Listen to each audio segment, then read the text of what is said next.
Alrighty y'all, I want to do a quick review of this 2008 Yamaha FZ1 I just picked up. Quick video on a test ride, my thoughts on it, and why I think it's absolutely the best bike for the value.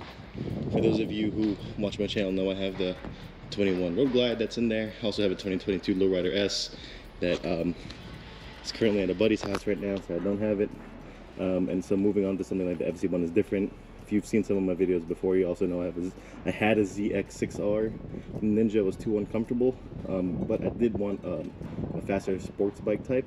So having this has been different because it's naked sport bike. It's very comfortable riding position. As you can see, the handlebars are a bit further up. They're not down here like they would be if this was an R1, which this of course shares the same engine as the R1. The leader bike, 4-cylinder, dual overhead cams. Feels pretty good. And then as you can see, it has pretty relatively mid controls. They aren't way back there, kind of like where the passenger pegs are. The bike is just it's something else. It's rated at 150 horsepower. I think about nearly 100 foot-pounds of torque for a bike that barely weighs 400 pounds. Something I'm not used to when, to me, my nearly 700-pound lowrider is light. So this bike really peppy, has about a 2.5 second 0 to 60. Rated it to do about a 10.5 second quarter mile. I haven't done all that yet, but I have picked it up. I actually brought the front wheel up unexpectedly when I kind of just gunned it in first, so kind of scared me a little bit because coming from Harleys, I don't do too much wheelies. I think the look of the bike is just great too. It has really aggressive looking fairing, the gold wheels, gold forks, the big rotors on the brakes up front. Just a good looking bike. I think if you're looking for something a little bit different with a more comfortable position, I'm super surprised that you can find these for under $5,000. That's typically what they go for. You're getting a lot of bike for a very affordable price. And if you want to take it on commutes, they sell bags for it. They even sell a tour pack. You can even just strap something to the tail here. You have a lot of space, a lot of versatility. If you wanted to take it on a track day, you could just hop on the track and go, and it'd be something that would be very comfortable. You'd be keeping up with everyone else, especially on the straights, with this 1000cc, well, nearly 1000cc leader bike, 4-cylinder, and it is just something else. This one sounds amazing too. It already has the TBR, the Two Brothers Racing exhaust on there, and it sounds absolutely amazing, which we'll do now before we take the bike out. It's pretty cool. It has like a little digital speedo. You got your tag over there. You can do your mileage here, so your trip mileage, your odometer, and of course your clock.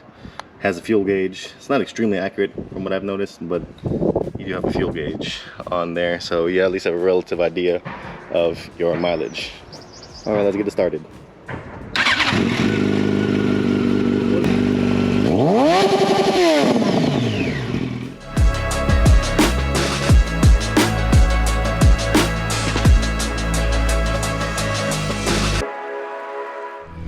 Okay, so now on the 2008 Yamaha FZ1, and again, why I think it is the best bike in its class for its value. You know, it's plenty of power, it feels really good, I think it looks really good. It's just such a good bike. The handling is amazing, the pickup is great, which I'll show you here in a little bit. I do need to get some gas, so I am going to get some gas first. But while I'm on this road here, a little out of my neighborhood, you'll see it in a little bit, I'll be pulling it some, and it just rides really well. And on top of that, if you have issues with the position on a regular sports bike, this bike is the way to go, because it's a much more comfortable position and still has that pickup. So let me let that car get some space. All right, here we go.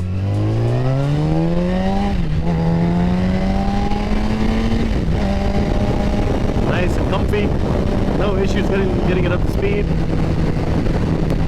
As you can see here, it leans really easily. Look at my lean angle. not bad. I gotta avoid this dead, what's it called, skunk that was on the road. Not bad. Behind this car here, I can flick it, nimble, nice and easy to get it to lean and curve and everything.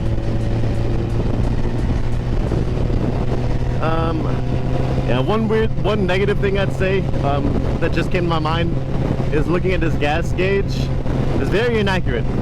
Whenever I first started, it always thinks it's a lot lower than it is.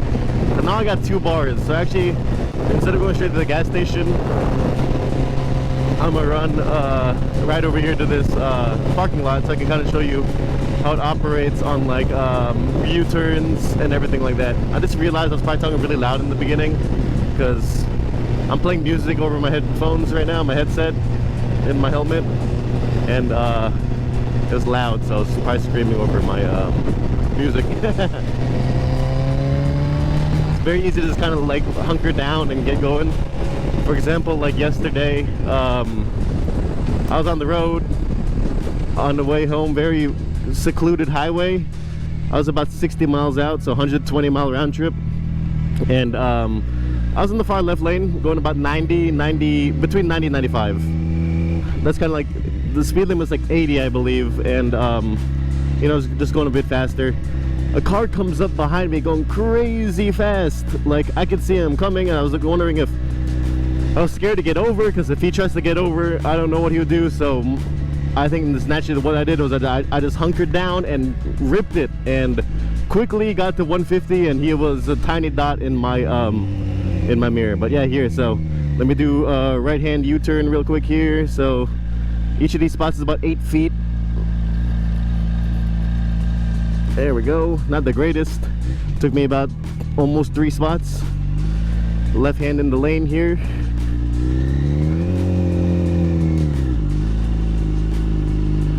Still learning the slow speed maneuvers, especially with how this clutch is kind of like, you got to get kind of used to it. So it feels really weird trying to stay like right, not the clutch, the throttle. It's kind of weird trying to stay like right where I want to on the throttle.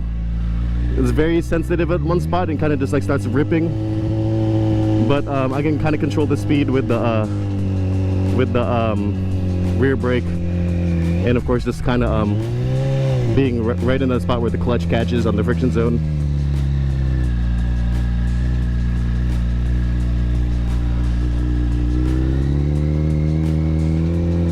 There we go, 2 spots. I just realized when I use my head and eyes, I make much tighter U-turns. 2.5 spots. But I know these spots are tiny because my truck doesn't even fit in one of these spots here. It takes up 2 of the spots, and you probably can't tell. I'm using the ultra wide view on my lens right now, so you can't tell actually how small these spots are.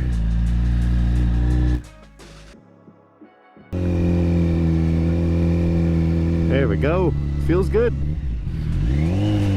I thought I would have a lot harder time controlling this because I have a I do not handle my road glide very well. My low rider I handle a bit better, but even this, my I find it a bit easier to kind of flick around than my low rider.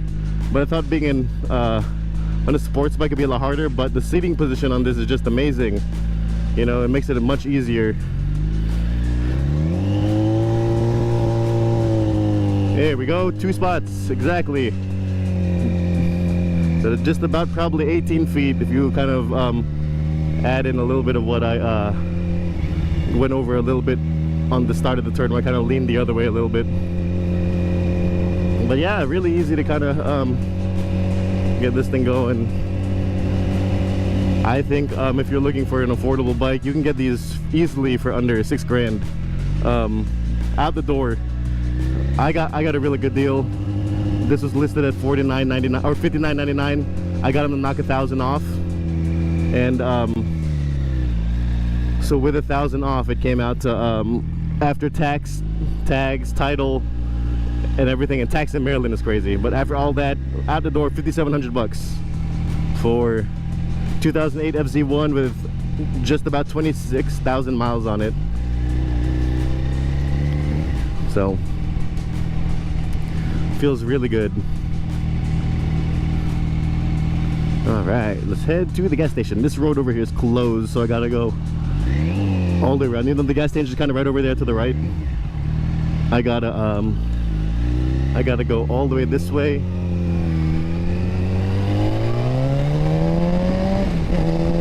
And around.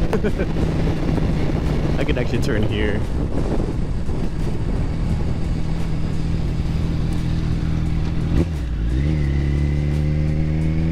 One thing I have to say transitioning from Harleys into this is the turning signals. First off, where the turning signal is, I'm used to having left here and right here. So, but having both on this side, and then another thing on top of that is having to cancel it myself is another weird thing. And let me think, I've probably gone at least 200 and probably close to 210 miles, and I'm just now down to where it's saying I need to refuel.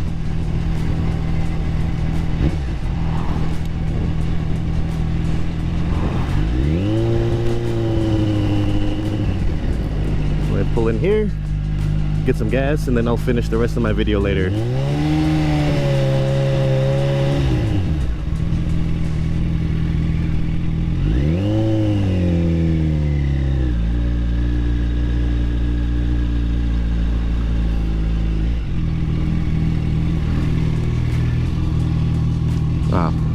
Turning signal again. I'm always gonna forget that thing.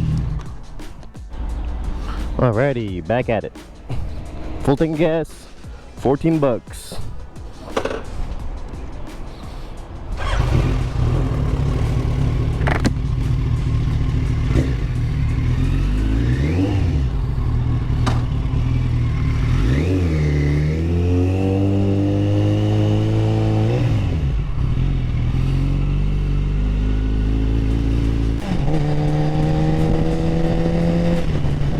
Alright, man, what a beautiful day it is to be on the Yamaha. But again, I think the reasons for this bike, the riding position, the value, it's a fast bike. I've never been to the track on any bike, but from what I'm hearing, this would be a great bike right off the bat to be on the track. It sounds great, it feels great. It's probably not the easiest to ride because of, like I told you, the way this throttle feels. But I'm a fairly new rider, not even a year in yet. I know I've had so many different bikes, but not even a year in yet, and it feels good to ride the bike. So if you're fairly new and you already have a pretty good understanding of clutch, throttle, and body position and all that, it's fine. I had a Ninja ZX6R, and that for sure was not a beginner bike. I had a hard time just making it long enough on that bike because my back would hurt. But yeah, let me pick it up a little bit here. Feels nimble and perfect, like it takes no effort to get up to this speed, right? Felt just fine. And that was with me shifting early. I probably right around, I wasn't looking, but probably right around 5,000-6,000 RPM. I didn't even get it to like where the power really kicks in around 8,000 RPM.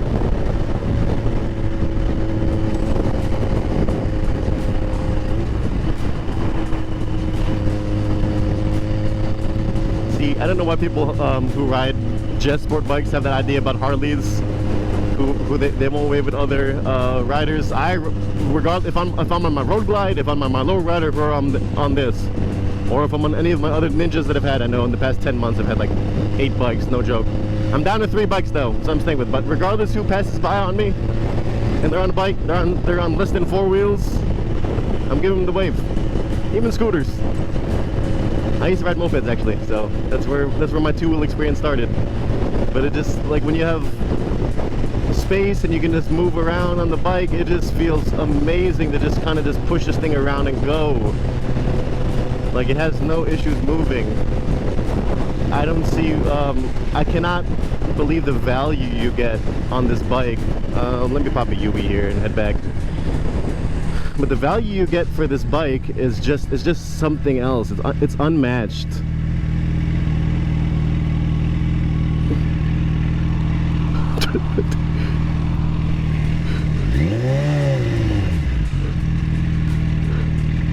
She was confused. Like, I'm in the left lane with my left signal on, and she's signaling me to go, and she's blocking my access.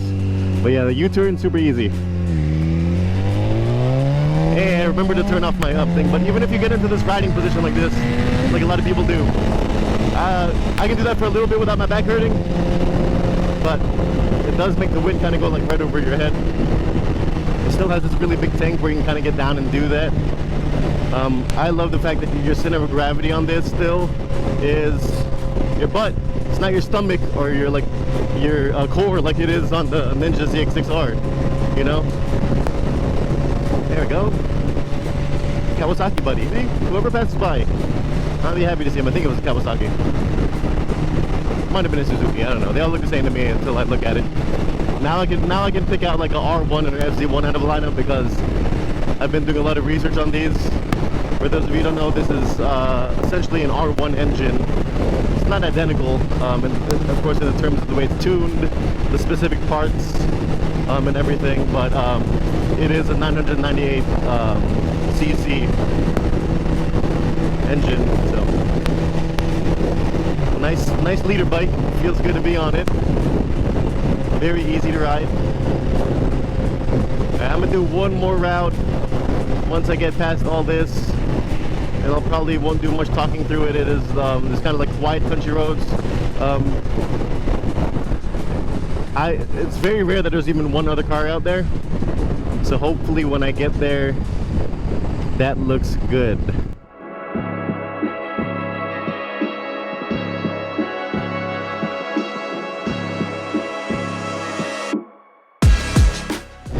Alright, here we go. Hopefully it'll be pretty quiet all through here, just for a few miles.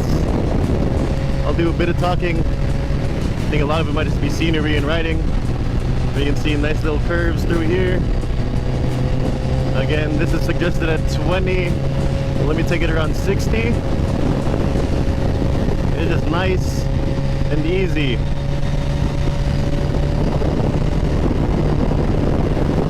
Over this hill, you'll see just a beautiful, beautiful view once I get through all over there.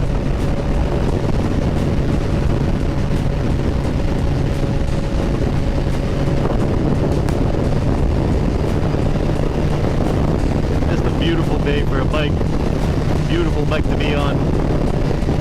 But again, if you ask me if I prefer my Harleys or this, of course, I mean, I prefer my Harleys. But this is a quick bike to kind of get around on, a fast bike. You know, it's crazy to think that a $6,000 bike, you're gonna need to be seeing like $100,000 or nearly $100,000 sports cars if they're planning on keeping up with you on this thing. Again, another 20 mile suggested curve. Let me take it around 60, 55-ish.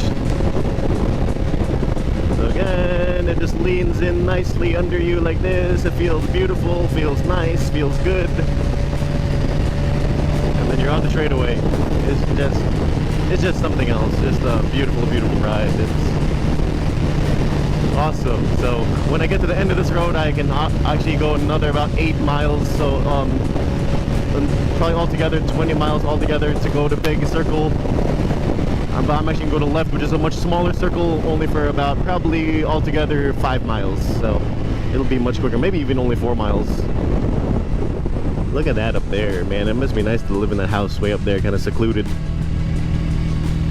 But if you've watched any of my other videos, you've seen me do this left turn many times. One time I did it on my ZX6R and almost ended up in that ditch over there. It is a kind of a weird time when I just got that bike and I was very new to riding. Alright. This way is more of a residential area rather than the Big Circle where it's just a bunch of secluded roads, and you do have to pass a bunch of one-lane bridges and railroads when you go the other way, but it's still a beautiful ride. This way, it's kind of, there's some farms over here. There's usually some cows over here. They're not out right now. You got these curves over here, like this. Oh man, it just feels so good. I have to admit, a road like this, I prefer this bike over, especially my Road Glide, but even my lowrider.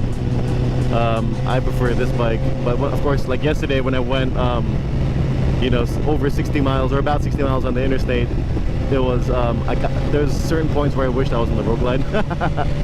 But it's still good. So big open road here, but I'm not just gonna gun it. There is houses on the left and right here. This is what I was talking about. It's more of a residential area. know, I don't want to be that guy. But then there is going to be one little cut through, which I actually passed earlier when I was first kind of doing those curvy roads, and it cuts back out over there. So this is 25 mile an hour suggested. This one's actually steeper than those 20 mile suggested ones. So let me try to take it at this speed. There we go. Had to get down to about 38 there, but still good. You know, it's I'm sure much better riders can probably take that going like 50, 60. I cannot. Alrighty. But yeah, that cut through is gonna be it's not maintained by the city. It's kind of in the middle of nowhere. There's technically no lanes. There's a lot of blind turns, especially up this hilly part, which kind of scares me. I've been on the electric glide that I used to have and the road glide when a car was coming, and it's scary in the sense that when that car is coming, they don't see you around the curve, you don't see them, and there's barely space for both of you. And I think when I was on the electric glide, there was actually a truck that came through, and I was pushed all the way up against the wall. You'll see what I mean when we get there.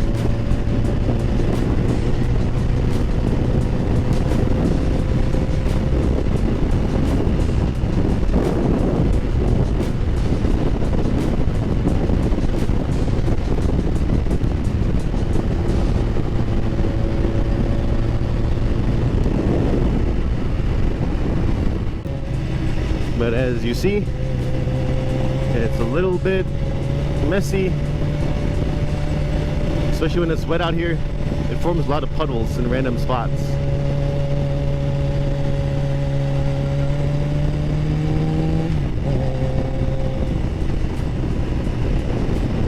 So a lot through this, I keep it in 2, just because I don't. My Harleys, I'm never in like first and second gear and on a thing like this, but this feels very different. Where it feels most comfortable in 2. In 3, I feel like I'm bogging out at some of these curves, especially when I'm trying to make sure that there's not a car coming.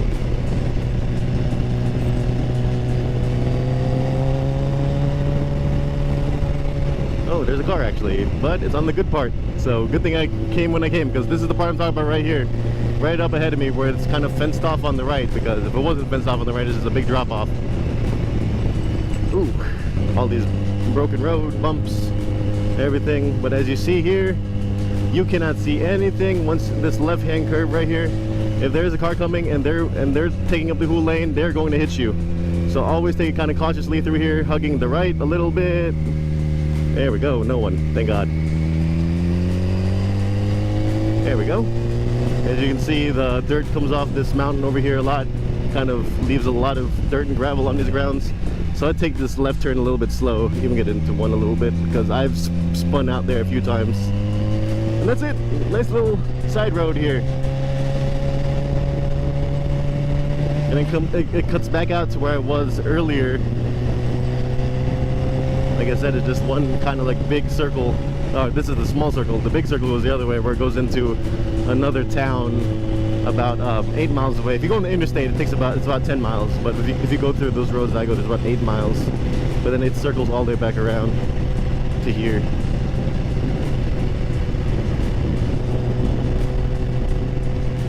Alright, so this is the road that I was just on earlier before I took that left, where I could either went left or right for the big circle. And we're here. And that's something about the Yamaha and turn. Oh, there's cars coming. I was gonna gun it when I turn, but anyway, at least I'll let him get some space on me.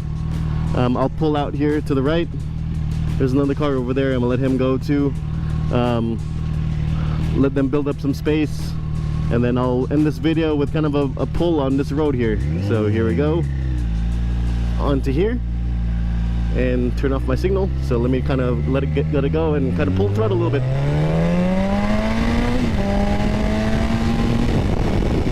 Ooh, that's fun. Alright y'all, my front wheel actually felt like it was starting to pick up a little bit. I could feel like pressure going.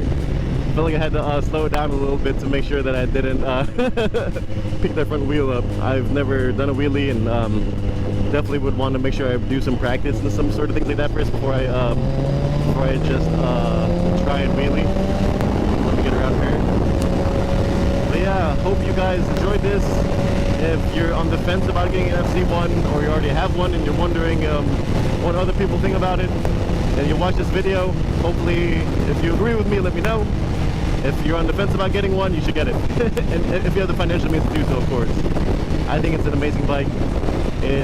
Days like this just end up being beautiful riding days and very enjoyable. So I appreciate y'all watching. And again, thank you, and God bless.